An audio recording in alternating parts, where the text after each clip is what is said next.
नमस्कार, मैं रवीश कुमार। बारामती के पास प्लेन क्रैश कर जाने से महाराष्ट्र के उप मुख्यमंत्री अजीत पवार का निधन हो गया है। उनका विमान मुंबई से बारामती के लिए उड़ा था, लेकिन उतरते समय दुर्घटनाग्रस्त हो गया।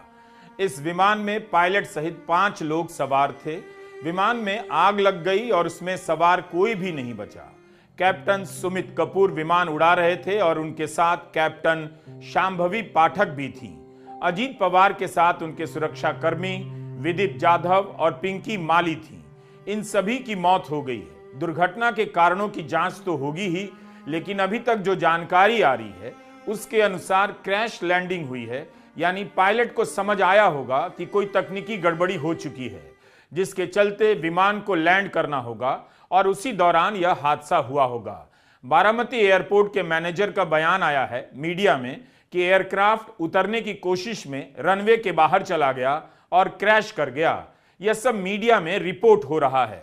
पीआईबी की तरफ से भी जानकारी दी गई है। पीआईबी के अनुसार चालक दल को बताया गया कि 3 किलोमीटर तक विजिबिलिटी है, मगर पायलट ने कहा कि उन्हें दिखाई नहीं दे रहा। विमान ने एक बार चक्कर लगाया, उसके बाद विमान से फिर पूछा गया कि आप कहां हैं, बताइए आपको रनवे दिख रहा है या नहीं। पायलट ने जवाब दिया, नहीं दिखाई दे रहा है, जब रनवे दिखाई देगा तब आपको कॉल करेंगे। कुछ सेकंड के बाद विमान ने रिपोर्ट किया, रनवे दिखाई दे रहा है। लैंड करने की मंजूरी दी गई, मगर विमान की तरफ से उस मंजूरी का जवाब नहीं आया। पायलट की तरफ से मे डे कॉल नहीं किया गया, जो आपात स्थिति में किया जाता है। 1 मिनट बाद एयर ट्रैफिक कंट्रोल को आग की लपटें दिखाई देती हैं। एयरक्राफ्ट इन्वेस्टिगेशन ब्यूरो अब इसकी जांच कर रहा है। यह भी बताया जा रहा है कि Baramati airport private party manage कर रही थी। हाल ही में इसे महाराष्ट्र एयरपोर्ट डेवलपमेंट कंपनी को सौंपा गया। अजीत पवार सरकारी विमान में यात्रा नहीं कर रहे थे, प्राइवेट कंपनी के विमान में यात्रा कर रहे थे, चार्टर फ्लाइट में। विमान का नाम लेयरजेट 45 था। चार्टर प्लेन के रूप में इस तरह के विमानों का इस्तेमाल आम है। यह बम्बार्डियर एरोस्पेस का विमान था। छोटा विमान है और तेज उड़ता है।